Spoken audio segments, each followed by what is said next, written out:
Yo, what's up, everybody? I'm back. I guess we're Fly Like an Eagle podcast now, formerly known as Nitro Freak. I thought I would talk about something. I'm sorry if it's a little bit bright. I'm out here in the parking lot. Ironically enough, in AC, celebrate my friend's birthday and my birthday coming up too. I'm gonna be 32 years old. So this is what I have to talk about really quickly before I have to get out of here. Last night's game, the Cowboys and the Giants. Everyone wants to know if it's rigged or not when it comes to the betting lines. And I think you saw last night, they're not even trying to cover it anymore. They're not trying to cover their asses anymore. They're blatantly telling you that it's rigged for the spread. It's rigged for the money. You know, I've been gambling since I was 19 years old. A long time ago. I'm going to be 32 years old. Any way to make money. Poker, blackjack, trade, stock trading, anything, you name it. Investing, anything, you name it. I go on adventures. I go on trips. I live a very lavish lifestyle because I'm good at what I do. I play the odds. I'm very good at what I do. You know, I'm not going to tell you exactly what I do, but I'm very good at it. But when it comes to gambling, when it comes to the sports books, 90% of the money was on the Dallas Cowboys last night.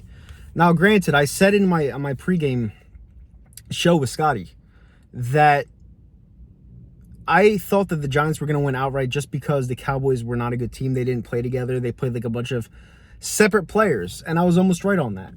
But the fact of the matter is, this kicker, Brandon Aubrey, is possibly one of the best kickers I've ever seen in my lifetime. Maybe the best. Now, we're going to talk about clutchness later, whatever you want to say. There was really no reason to be clutch there. They were going to win the game regardless. You know, the game was -5.5 Cowboys. And the guy was at the perfect angle to make that 50-yarder. Absolute perfect angle. You know, you couldn't ask for a better angle with a kicker like that. He made a 60-yarder fluently in that weather. He made a 65-yarder last week like it was a chip shot. And you're going to tell me that when the line is 5.5, you're going to tell me that this guy just misses a kick that he would never miss, like ever, like he'd make it in his sleep. It's pure and utter bullshit. My friend Benny, shout out to him, owns a video store, successful as fuck. He jokes with me every single week about how shady the NFL is. Like, fuck, the last 13 years I've been gambling, you could bring up the fact that how shady it is every fucking week. And this is why people don't trust the NFL. This is why it's tough for me as an Eagles fan to think that my team's going to win a Super Bowl fairly. Like looking at that holding call at the end of the Super Bowl against the Kansas City Chiefs, 85% of the handle were on the Eagles for that Super Bowl. It's tough for me to look at it and say that we're going to win one fairly because the NFL is involved, well, in bed with gambling. They are. It was bad before. Now that it's legal and they can make money off of it, it is even worse, man. Like, look at some of these games. Look at the Atlanta game like two weeks ago. I didn't even want to bring that up. That's why I wasn't even mad about it. It's just so fucking shady. The NFL is a shady fucking business. And I didn't gamble on the game yesterday. I'm just speaking for those who actually did bet on the Cowboys. Granted, I rarely bet on the Cowboys because, number one, I don't like the Cowboys. Number two, I just think they're not a good team to bet on. But, like, last night, it was just so shady.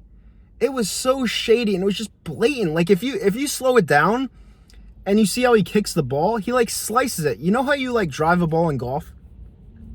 And you slice it and it goes the opposite direction?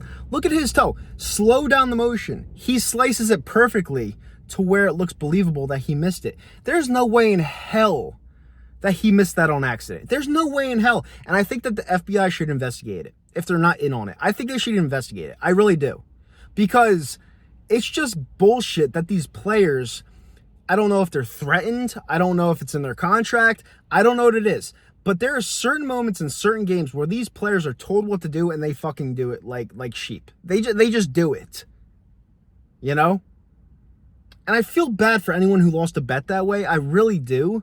It's just it's like the WWE. It's garbage. I'm not saying it's all WWE, but when it comes to key moments, big games, primetime games, like people bet the over-unders, like 80% of the time people bet overs because they want to see high scores. And then it's like unders all the time because Vegas just cashes out because they know that it's not going to hit.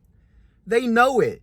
It's just bullshit. I'm one to speak about it because I've been there. I've done that. I know how it is.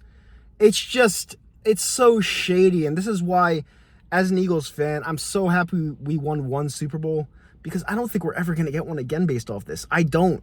Because if they really wanted Mahomes to three-peat and make history with Taylor Swift and that garbage going on, they're going to do it.